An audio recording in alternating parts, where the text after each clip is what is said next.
What you gotta do? All right, if you want to go. Okay, Justin Waltman is my name from Avoca, Iowa.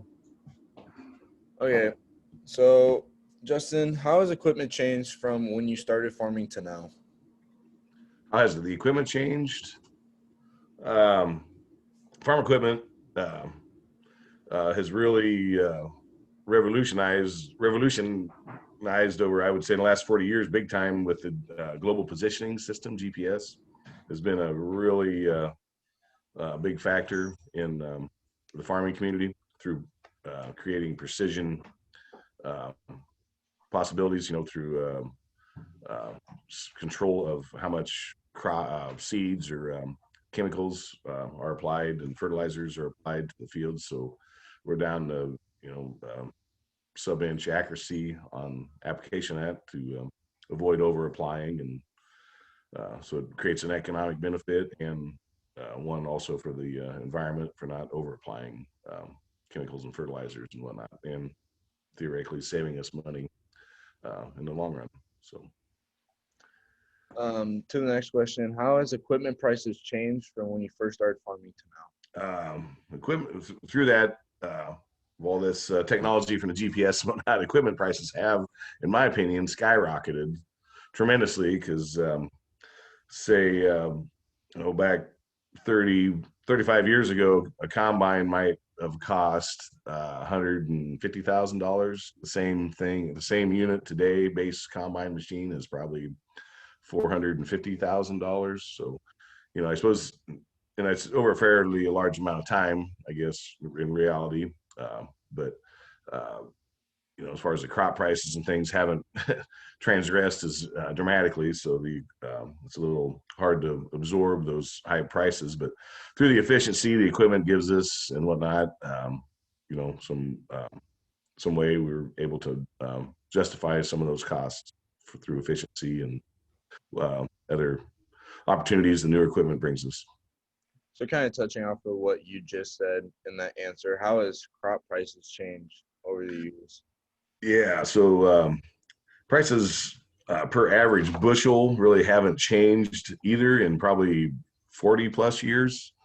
Um, the fact is, what we're as producers or farmers, what we're doing is we're through this extra technology and genetics and whatnot, we are producing more bushels per acre than we did say 40 years ago. Also, I can't say exactly how much I don't think we're quite double production from what we were then, but so with advanced genetics that we have available to us, and precision equipment and whatnot, so we're able to grow more bushels dramatically than what we used to. But yeah, sadly the prices per bushel haven't really changed a lot. It's just we're handling more bushels um, to get to the net, to reach the same finish line, I guess. So, kind of following that, how have the crops that you've grown like changed in the way of your yield every year, or how many like how taking care of them? The change in crops, or for what I grow and whatnot. So yeah, the genetics and GMOs, genetically modified, how they've modified um, the plants to resist herbicides, for instance, and drought tolerance and disease issues and whatnot have tremendously helped. So that, along with the genetics, is a big thing in the seed industry uh, to help uh, fend off issues, because there's always challenges in the growing environment when we're farming in a given season, whether it be corn or beans, which is what I mainly grow. Um, so you can have a drought issue, like wind issues, so like with corn, certain hybrids are tolerant to wind more than other hybrids, so there's just a variety pack out there that you can pick and choose from, which makes it handy to put in challenging conditions that you might have in a given area or particular farm or whatever, because soil types are different or what have you. So a lot of options have opened up and changed on that field for sure uh, over the last few years here. So Heading into our next question, I don't know if you use these or not, but how has irrigation changed for you?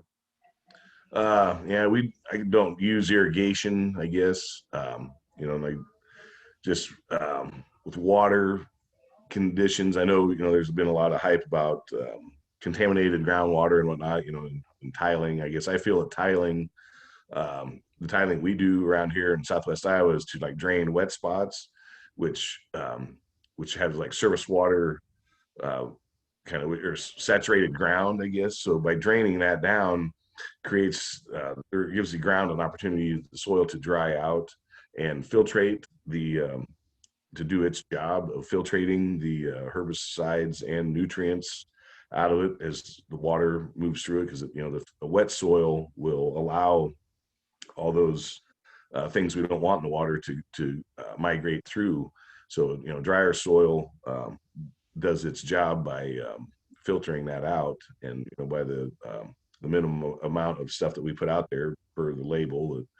The EPA puts on different herbicides and recommendations for fertilizer and stuff. That's all designed on dry ground condition to for that to filter out and leave us clean drinking water, which is something that us farmers are definitely uh, want to keep for the future generations.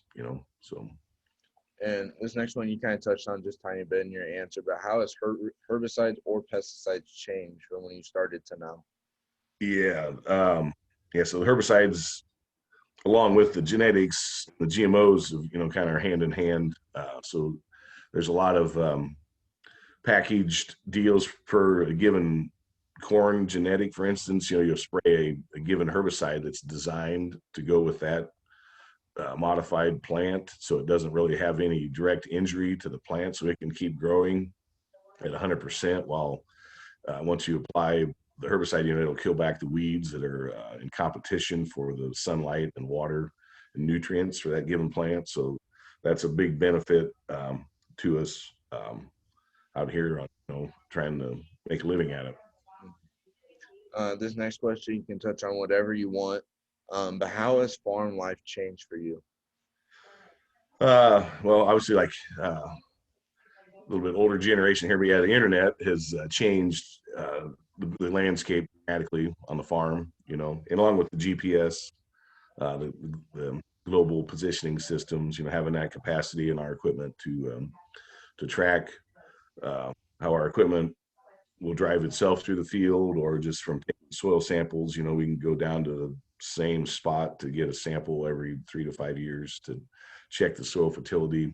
Um, then like I said, so that's with the GPS. The internet, has brought a lot on, like, available to source parts for equipment, and inputs and different things. You can, instead of having to drive to town, you might be able to, just email somebody or even shop online for a given part, whatever. So that's really changed the landscape. But I still am a family man, so the part I like about the best, it's a great way to great place to live and to grow a family. So these next couple questions, you can touch on them however way you want. They're all based off of how food has changed over the years. Okay. So the first question I have for you is, how have restaurants changed from when you were younger to now? I suppose the biggest thing that I could see for the changes on that would be like portion sizes. I know it seems like, thinking back, the 30, 40 years ago, the portion sizes were way smaller than what is served up now at your given fast food restaurant, or even a hometown mom and pop type restaurant. The servings that they dish out are larger, and seems like there's more places that offer like an all you can eat buffet style option. So sadly, it's all kind of leading to more consumption, which all of us included, we're me included here, might partake in overindulging sometimes. But like your fast food restaurants, I see there's a big emphasis on supersize and everything. So that's more and more, I guess, is what the trend has been, and not necessarily that's a good thing. So what's a big difference you have seen in grocery stores? from Um, then to now? the difference in the grocery store, I don't know, processed food selection, I would say, is larger than ever from what I remember. I mean, going back years ago, I guess, there's more, fresh produce was kind of the thing, but now it's a lot of processed and pre-prepared foods that, because everybody's wants it fast and wants it now, so that's kind of the thing I've seen there. But then also some changes I've seen, within a grocery store, there's more services that I'll see them offering. I mean, they got the drugstore within the grocery store. Their services are endless. That they have dry cleaning. Uh, as I mentioned, the drugs. Sometimes there's even a bank, maybe a branch in a grocery store, for instance. So there's, they've really tried to bring in a lot of different segments to that for one-stop shop. What's the difference you have seen in food costs from the beginning to now? Food costs, sadly, healthy foods, I would say, probably are costing more than what they used to. Because, again, going back years ago, I would say that, your fresh food was, more readily available and just wasn't the norm. So it was kind of a regular price. But now it seems like that's almost maybe a specialty thing, sadly. But I would say that it's the healthy foods have been, higher priced, harder to get a hold of.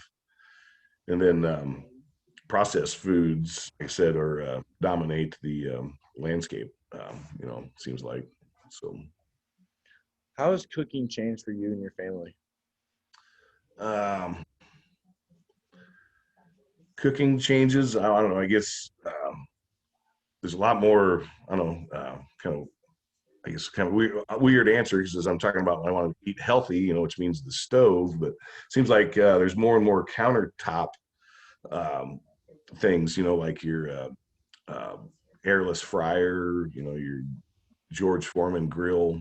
There's a lot of countertop items that I see friends having or people using a lot to prepare foods with that, I guess are not using the stove, I guess, or whatever. That's one way I would say that cooking has changed um, currently. Um, I know this could be either genetics or age or something like that, but how has taste changed for you with food? Yeah, that's a good question because I've thought of that too. Going back to the uh, Laura Ingalls Wilder days and Little House on the Prairie. I mean, I just always wondered what a steak tasted like back then versus what a steak would taste like today for us. But I'm guessing um, there's a difference even from then to now, of course. But from what I would say, we're definitely more salt and sodium um, is seems to be the running um, thing, for more foods. With these processed foods, there's more sodium and everything, and then sugar and fats are high in a lot of levels of the food now. It seems like. Yeah, so bringing up that salt and stuff that you can kind of use that for storage, leading into the next one. How has food storage changed for you? Yeah, the food storage. Like the I guess I'm thinking of leftovers. I guess because like I said, we cook something, we seem to have some leftovers. I guess is what in my mind. But like there's endless amounts of plastic freezer bags, Ziploc bags, plastic containers, that are a lot of availability of those items uh, in the stores to um, have an option to take a look at to store your leftovers with. Compared to years ago, you maybe was lucky if you could wrap a tinfoil over your plate and keep it, in the old days. But now there's fancy plastic Tupperware things and different brands of those sort of deals to store your food that way. Last question for you, and you kind of touched on the first question I asked you for food, but how's your diet changed? Um, yeah, there's plenty of fad diets out there. I guess what am I thinking of? Like keto, vegan. There's several others I can't think of right now. But those a lot of and they're fads, I guess I'll call them, because they come and go, whatever. But they haven't disappeared, but they're still around, whatever.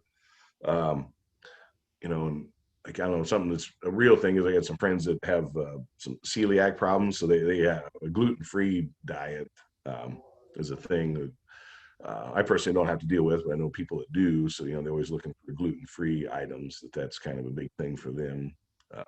But that's would be I guess my answer to how the diets have changed, I guess. So All right, I want to thank you for your time, Justin.